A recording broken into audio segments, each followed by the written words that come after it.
Este es un programa de filosofía por televisión. Ustedes se preguntaron por qué estamos aquí. Yo existo porque pienso.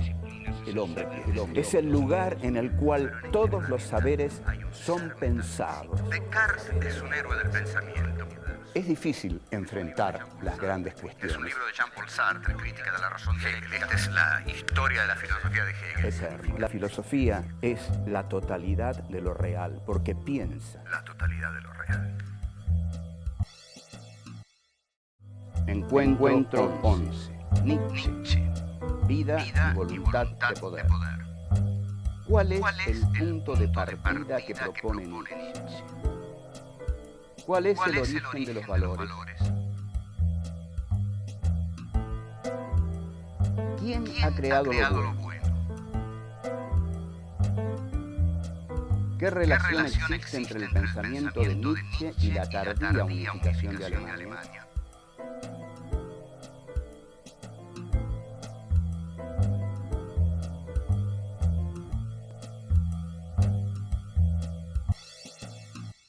En el anterior encuentro estuvimos viendo la filosofía de Karl Marx.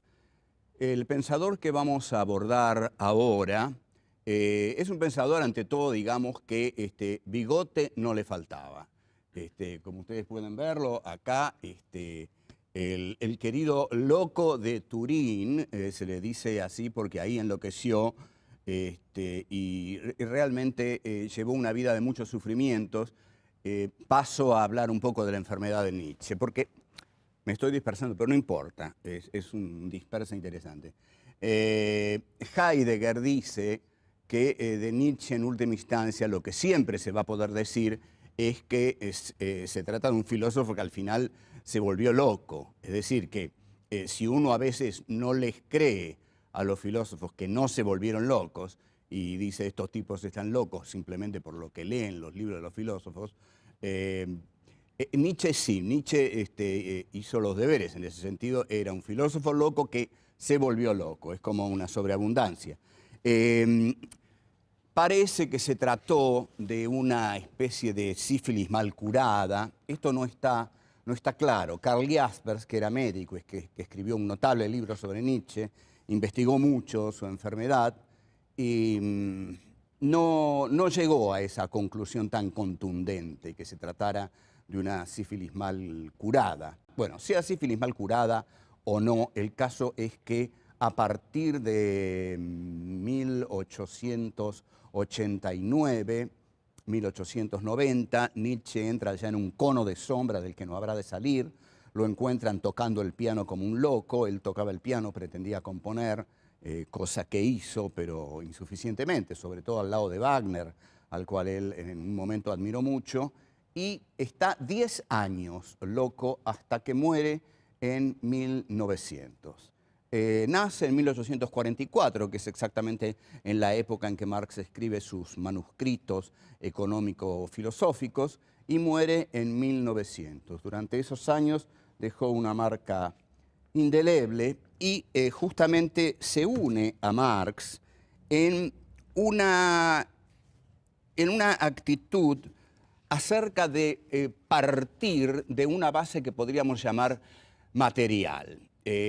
Vamos a aclarar esto. Si Marx parte de las fuerzas de producción y las relaciones de producción capitalistas, de la materialidad de la historia y de la materialidad de su sujeto elegido, que es el proletariado, que trabaja con la materia y por eso su filosofía la llama materialismo histórico, Nietzsche va a partir de la vida. La vida era, el concepto de vida estaba faltando en la filosofía. Entonces Nietzsche se va a definir a sí mismo ante todo como un furioso antiplatonista. ¿Por qué?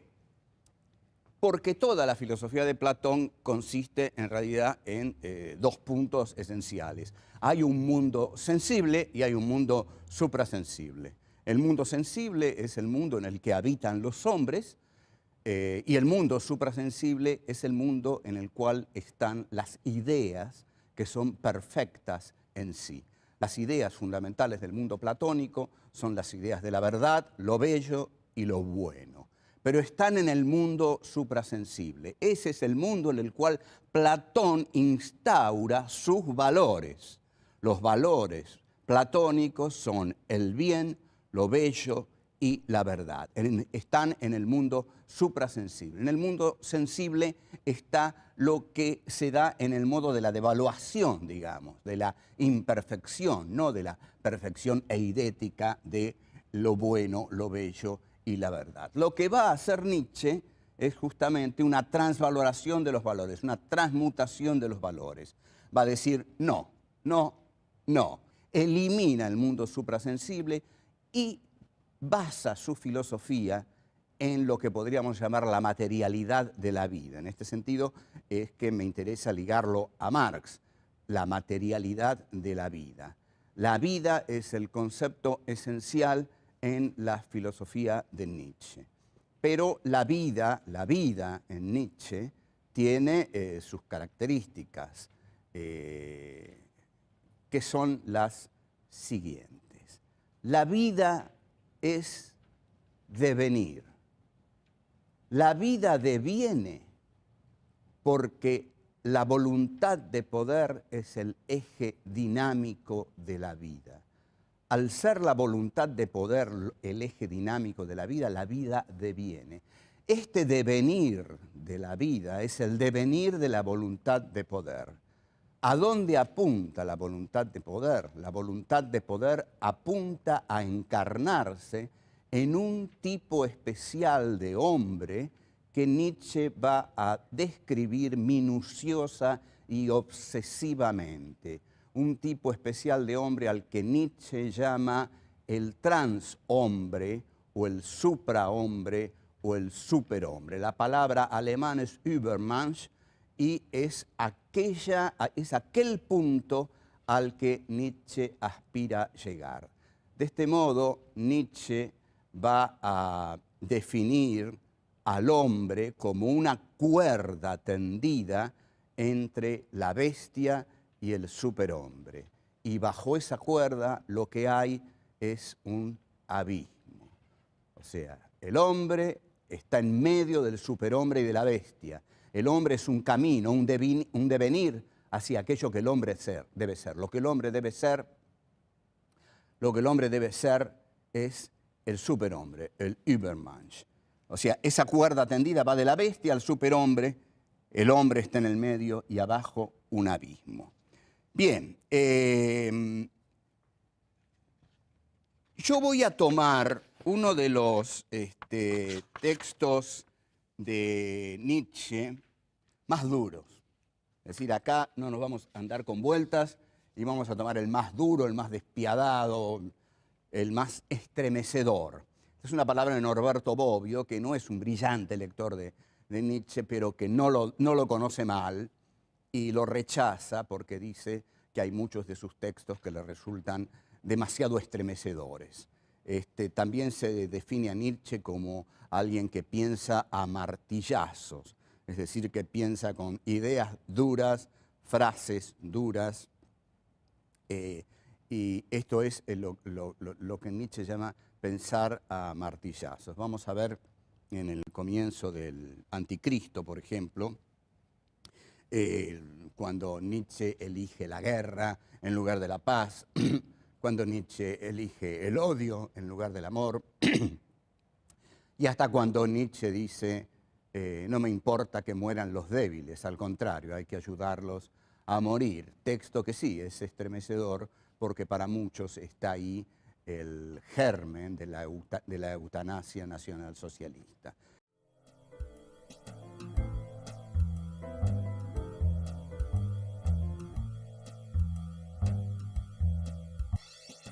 El texto que voy a tomar de Nietzsche es La genealogía de la moral.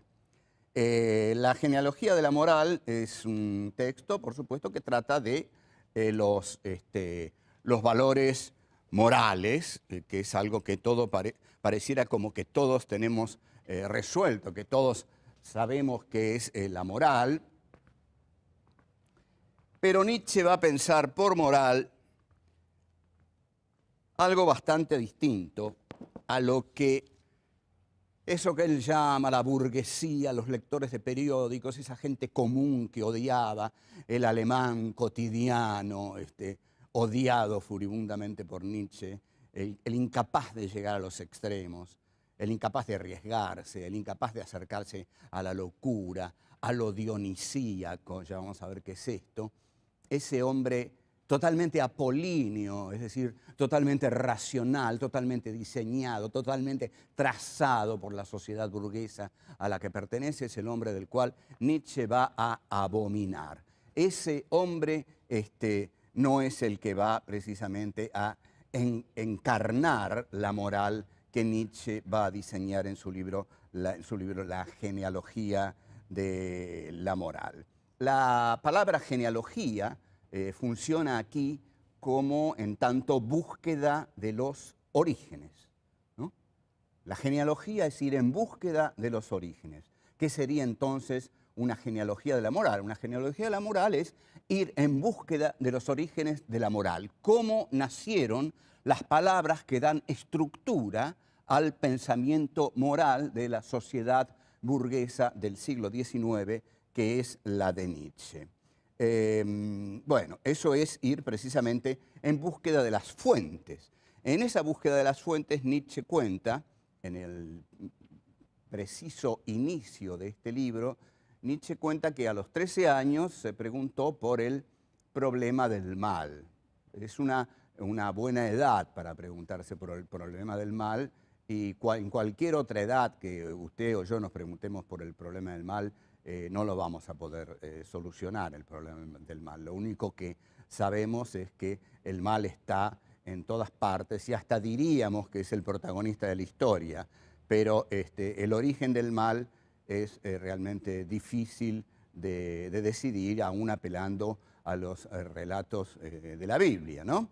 Pero lo que dice Nietzsche es que en principio él le atribuyó a Dios el mal, lo cual es un comienzo harto evidente, es decir, Dios es el creador del ángel caído de Mefistófeles, entonces en tanto creador de Mefistófeles, Dios habría creado el mal. Bueno, no nos detengamos demasiado en estas cosas que son muy sencillas para la altura en que estamos en nuestro curso, y vamos entonces a ver qué es lo que hace Nietzsche con la moral. Nietzsche odia al cristianismo, detesta al cristianismo. Su libro se llama El Anticristo, es el anticristianismo. ¿Qué es lo que detesta en el cristianismo? Detesta la blandura, detesta la compasión, detesta la piedad, detesta el ascetismo, detesta los valores sacerdotales. Es un tipo Nietzsche que exuda vida, exuda vitalidad, dionisismo. Les debo la aclaración de dionisismo, que es fundamental para todo esto. Pero bueno, se vuelve furibundamente contra los valores cristianos. Los valores cristianos son, por supuesto, como dije, la compasión, la moral cristiana. Para él son valores blandos. Hay que buscar valores duros, y los valores duros los va a buscar en el medio de los hombres duros. Los hombres duros para Nietzsche son los guerreros.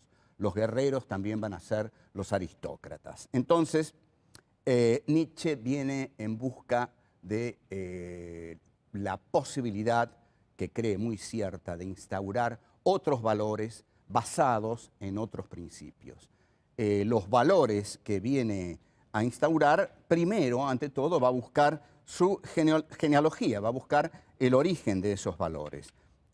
Si nosotros habíamos visto que en Platón había un mundo suprasensible, Nietzsche no va a buscar los valores en el mundo suprasensible, sino que lo va a buscar en el mundo sensible, sanguíneo, brutal, casi en el mundo de las aves de rapiña, en el mundo de los guerreros. Entonces, lo que va a decir es que la palabra bueno existe porque desde los griegos los aristócratas se dieron a sí mismos la capacidad de nombrarse los veraces. La aristocracia griega se designaba a sí misma como los veraces. ¿Quiénes son los veraces? Los veraces son aquellos cuya palabra es la verdad. Cuando la aristocracia griega decía algo, esa era la verdad. De modo que ya tenemos cuál es la fuente nutricia de la verdad. Es el aristocraticismo griego.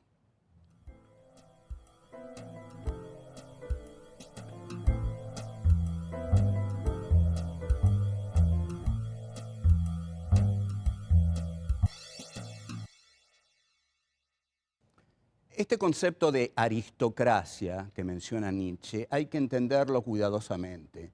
No se trata de una clase social, al menos para Nietzsche.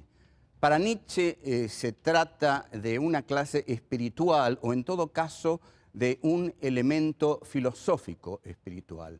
La aristocracia, más que una clase social, es aquel estamento de la sociedad indudablemente alto, pero alto por su capacidad de espíritu, que es capaz de crear las verdades. Es decir, nosotros los veraces, quiere decir, nosotros somos los que creamos la verdad con nuestros conceptos. De esta aristocracia griega, Nietzsche se siente heredero, y a esta aristocracia griega es a la que se remite para pensar la genealogía de la moral. Hay un concepto muy interesante que introduce, y muy claro, que es el de el patos de la distancia.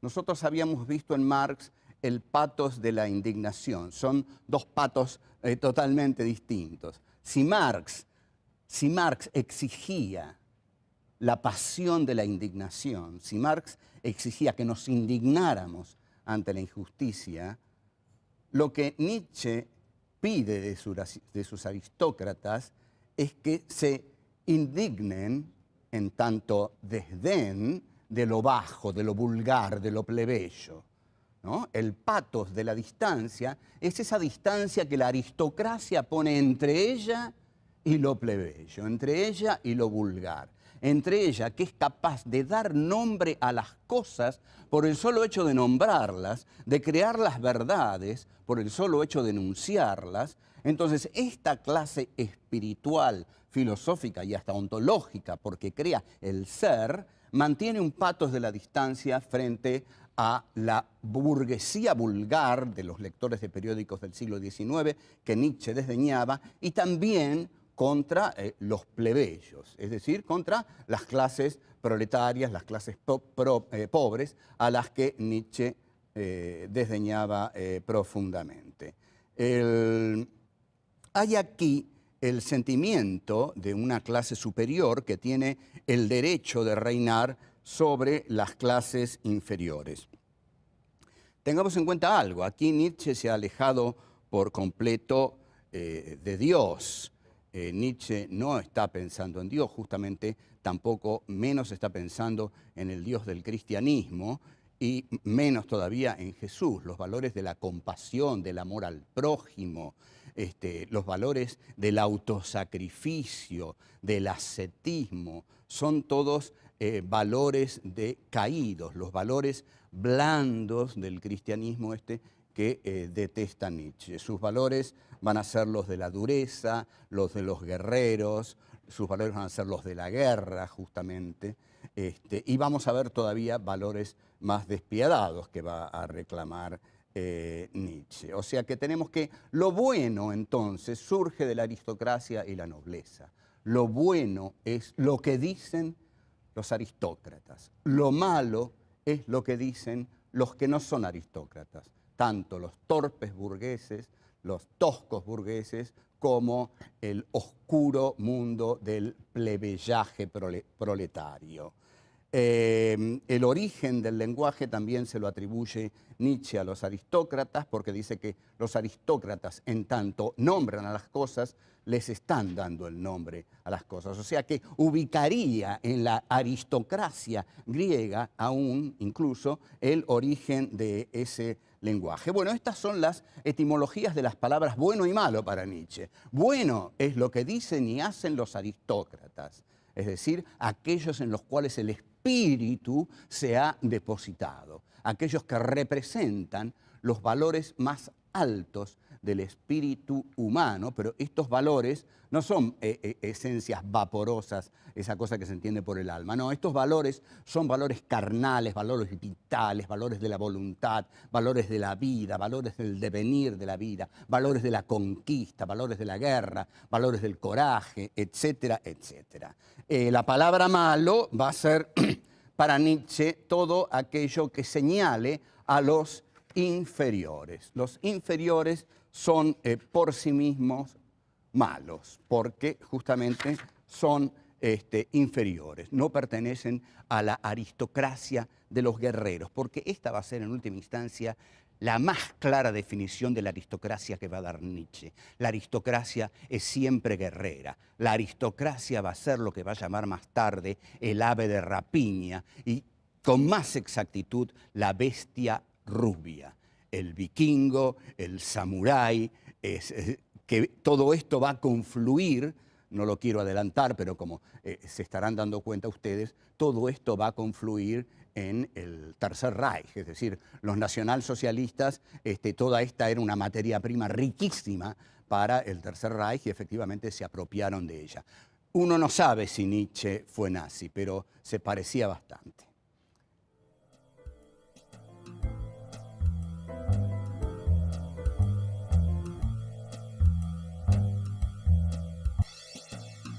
Si bien Nietzsche fue un pensador solitario, porque claro, el tipo que piensa estas cosas no está muy acompañado, porque si yo salgo a la mañana, digamos, voy a poner un ejemplo medio vulgar, digamos, de estas cosas, voy a hacer una especie de sanata sabateriana, digamos, como para que, yo qué sé, no critiquen mucho de que esto es abstruso y que no se entiende. Pero va, digamos, Nietzsche sale una mañana, se encuentra con un burgués leyendo el periódico y le dice, mire, usted es un burgués decadente, de una sociedad decadente, no tiene valores morales fuertes, usted no representa en nada el espíritu de los verdaderos guerreros que hicieron la grandeza de Alemania, y uno así no tiene muchos amigos. No, indudablemente va perdiendo un montón de amigos. Entonces, efectivamente, era un pensador solitario y hay algo muy conmovedor en Nietzsche. Era un pensador enfermo, era un hombre enfermo y era un hombre que tenía una relación, aunque esto no tiene por qué explicar su filosofía, pero tenía una relación muy conflictiva con su madre y otra todavía más conflictiva con Elisabeth Förster Nietzsche, que era su hermana, y que es la que va a dar forma final a la que se pretende sea la obra cumbre de Nietzsche, que es La voluntad de poder. Bueno, si bien Nietzsche era un hombre solitario, su pensamiento lo vamos a situar históricamente, porque Nietzsche, lo quiera o no cualquiera de los filósofos que nosotros hemos abordado en estos encuentros, todos ellos estaban en medio de una historia. Todos ellos habían nacido en medio de una coyuntura histórica que los había determinado. No que los había determinado en la modalidad del determinismo inapelable. No, todos fueron libres, pensaron libremente, superaron el entorno de su tiempo. Pero Nietzsche está en medio de una historia. La historia en la que surge Nietzsche es una historia muy compleja, que es la historia de la unidad alemana en el siglo XIX. Atención aquí, porque la tardía unidad de Alemania en el siglo XIX determina las dos guerras mundiales del siglo XX. Esto es gravísimo, entonces lo tenemos que entender bien. Alemania es una de las últimas naciones europeas que realiza su unidad. La realiza con el canciller de hierro, Bismarck, y con el Kaiser Guillermo, la consolida con la guerra franco-prusiana de 1871, donde Prusia gana la guerra y desde Prusia se gesta la unidad de Alemania. En esa guerra prusiana, Nietzsche fue como enfermero, actuó un tiempo solamente y lo mandaron a su casa, pero en una carta a un amigo militar, Nietzsche habló de la grandeza de Alemania, de la grandeza guerrera de Alemania en esa guerra contra Francia, y se mostró orgulloso de las hazañas guerreras del ejército alemán. Esto lo vamos a retomar y lo vamos a ver. Qué importancia tiene. Pero por ahora estamos en esto. Alemania llega tarde a su unidad nacional. Entonces, yo digo, con cierta inocencia, aunque nada de lo que digo es inocente, todo está lleno de maldad, pero digo,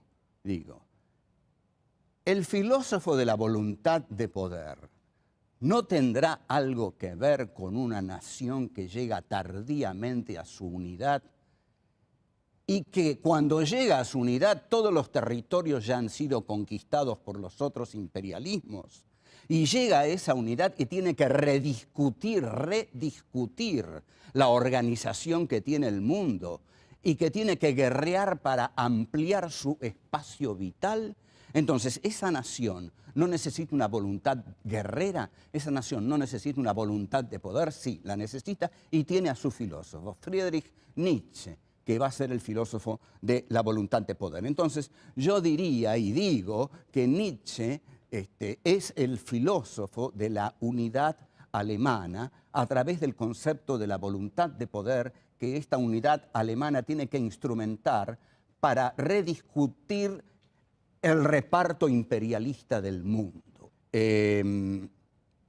Nietzsche se caracteriza entonces por pertenecer a esta Alemania que llega tarde a la repartición de un mundo en el cual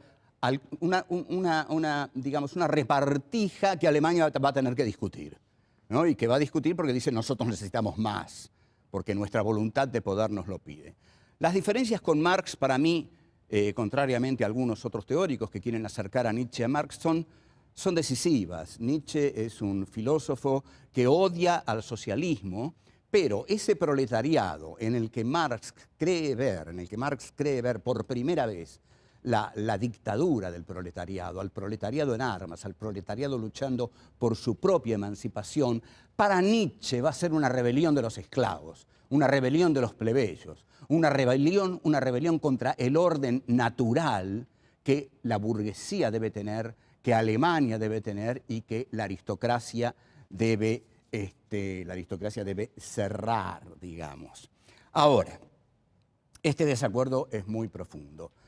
Si bien Marx parte como materialidad de las clases sociales, de las relaciones de producción y de las fuerzas productivas, y Nietzsche de la vida, las diferencias entre uno y otro son enormes y se ven sobre todo en la cuestión de la Comuna de París. Para Marx, la Comuna de París era la lucha por la liberación de la clase obrera. Para Nietzsche, la Comuna de París era la insubordinación insolente del pueblo bajo, de los plebeyos. Seguimos en otro encuentro.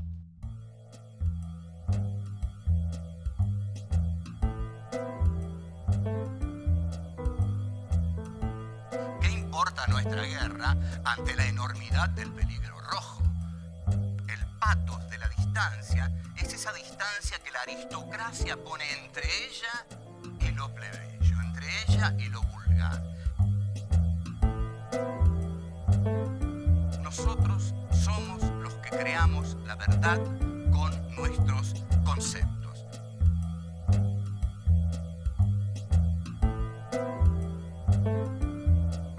Cuando la aristocracia griega decía algo